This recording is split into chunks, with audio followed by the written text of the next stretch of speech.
UP के बलरामपुर के उतरौला इलाके में धर्मांतरण के आरोप में गिरफ्तार हो चुके जमालुद्दीन उर्फ झांगुर बाबा को लेकर के अब एक बड़ा अपडेट सामने आया है। दरअसल झांगुर बाबा ने न सिर्फ करोड़ों रुपए की धर्मांतरण से संपत्ति बनाई, बल्कि बलरामपुर स्थित घर में ऐसा उसको सजाया जिससे वो किसी किले और किसी महल से कम नहीं था, जिसमें बाकायदा फायर सिस्टम से लेकर के तमाम सुविधाएं मौजूद थी, जिस पर अब बुलडोजर चल रहा है। झांगुर बाबा के बलरामपुर स्थित घर पर योगी सरकार ने बुलडोजर की कार्रवाई की है। बलरामपुर के उतरौला में झांगुर बाबा के आवास और उनके सहयोगियों की संपत्ति पर भी बुलडोजर चला है। बाबा झांगुर की इमारत के अवैध हिस्से को प्रशासन ने बुलडोजर की कार्रवाई करते हुए जमींदोज कर दिया है, यानी झांगुर की बनाई गई तमाम विरासत को अब योगी सरकार क्षण भंगुर कर रही है। झांगुर बाबा ने मधुपुर में एक घर बनवाया था, जिस पर अब बुलडोजर चला है। दरअसल यूपी एटीएस ने झांगुर बाबा को धर्मांतरण रैकेट चलाने के मामले में गिरफ्तार किया और जेल भेज दिया। झांगुर बाबा पर कई गंभीर आरोप हैं। दरअसल जमालुद्दीन उर्फ झांगुर बाबा पर कई समुदायों की लड़कियों को निशाना बनाने और धर्मांतरण के लिए रेट लिस्ट बनाने का आरोप लगा था और उसके बाद उन्हें गिरफ्तार किया गया था। यूपी एसटीएफ ने जमालुद्दीन उर्फ झांगुर बाबा और उसकी सहयोगी नीतू उर्फ नसरीन को गिरफ्तार किया, जो कि लखनऊ के विकास नगर इलाके की एक होटल में छिप करके बैठी हुई थी। दोनों आरोपी बलरामपुर जिले के मधुपुर के रहने वाले हैं। जमालुद्दीन उर्फ झांगुर बाबा उर्फ पीर बाबा अब यूपी एसटीएफ की गिरफ्त में। आरोप था कि बहला फुसला करके उसने तमाम लड़कियों का न सिर्फ केरल में जाकर के धर्मांतरण कराया, बल्कि मुस्लिम बनाने का पूरा षड्यंत्र भी रचा था, जिसके लिए बाकायदा तमाम नौयुवाओं को टारगेट दिया गया था और उनकी अच्छी खासी सैलरी भी बांध रखी गई थी। झांगुर बाबा ने जिन लोगों का धर्मांतरण कराया था, उनमें से कुछ लोगों ने हाल ही में लखनऊ में घर वापसी तक कर ली। इस पूरे नेक्सस ने अब तक बड़ी संख्या में मुस्लिम धर्म की ओर कई लोगों को मोड़ा था और उनका धर्मांतरण कराया था।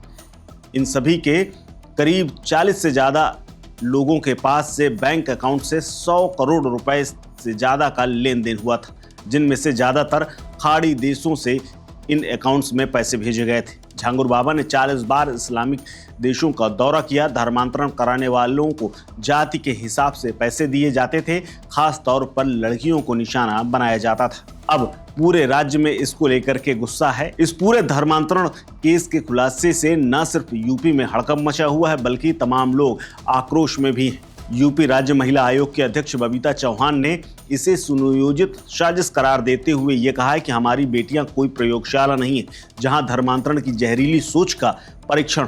जो बेटियों को छलकर उनका धर्म छीनते हैं वे समाज के दुश्मन। ऐसे लोगों को फांसी की सजा होनी चाहिए। उन्होंने ये भी कहा कि मुख्यमंत्री योगी आदित्यनाथ ने अवैध धर्मांतरण के खिलाफ सख्त कानून बनाया है और अब समाज की जिम्मेदारी है कि वो चुप न रहे, ऐसे मुद्दों पर आवाज उठाए। आज झांगुर बाबा के आवास पर बुलडोजर और पुलिस की बड़ी संख्या में मौजूदगी रही और उसके बाद एक हिस्से को गिराए जाने का काम शुरू हो गया। तमाम लोग झांगुर बाबा की तमाम विरासत और धर्मांतरण के इस अड्डे को गिरता हुआ देखने के लिए सामने आए और वो भीड़ लगा करके बाहर से देखते रहे। दरअसल इससे पहले किसी की हिम्मत नहीं थी कि कोई भी झांगुर बाबा के इस प्रोमाइसिस में घुस जाए, क्योंकि बड़ी संख्या में लोग हर वक्त मौजूद रहते थे और झांगुर बाबा का दबदबा और पैसा ऐसा था जिसको देख करके आसपास के इलाकों में भी उसकी दबदबे की चर्चा होती थी। लेकिन आज जब उसके घर पर बुलडोजर चल रहा था तो बड़ी संख्या में वही लोग बाहर से खड़े होकर के तमाशा देख रहे थे। झांगुर बाबा अब जेल में हैं और लगातार एसटीएफ इस पूरे प्रकरण की जांच कर रही है, लेकिन यूपी की पुलिस और प्रशासन ने झांगुर बाबा के पूरे अस्तित्व को मिटाने का ऐसा लगता है जिम्मा ले लिया है और तमाम संपत्तियों की न सिर्फ जांच की जा रही है, बल्कि जमीन की खरीद फरोख्त और लेन देन को भी खंगाला जा रहा है। तमाम दस्तावेज झांगुर के कई ठिकानों से मिले हैं और ये पता लगाने की कोशिश की जा रही है कि ये नेक्सस और कितने इलाकों में फैला हुआ है, क्योंकि सूत्र बताते हैं कि बहराइच से लेकर के गोंडा और तमाम जंगली इलाकों पर जहां पर तमाम पिछड़े वर्ग के लोग रहते हैं, निम्न वर्ग के लोग रहते हैं और आर्थिक रूप से पिछड़े लोग रहते हैं, उनको ये लोग टारगेट करते थे और उन्हीं की खासकर बच्चियों को न सिर्फ अच्छे पैसे दे करके उनका धर्मांतरण कराया जाता था, बल्कि ऐसे लोगों को जो मोटिवेटर होते थे उन्हें भी अच्छी खासी सैलरी झांगुर बाबा के माध्यम से ट्रांसफर की जाती थी। इस खबर में फिलहाल इतना ही। अपडेट्स के लिए बने रहिए वन इंडिया हिंदी के साथ। नमस्कार। Subscribe to One India and never miss an update.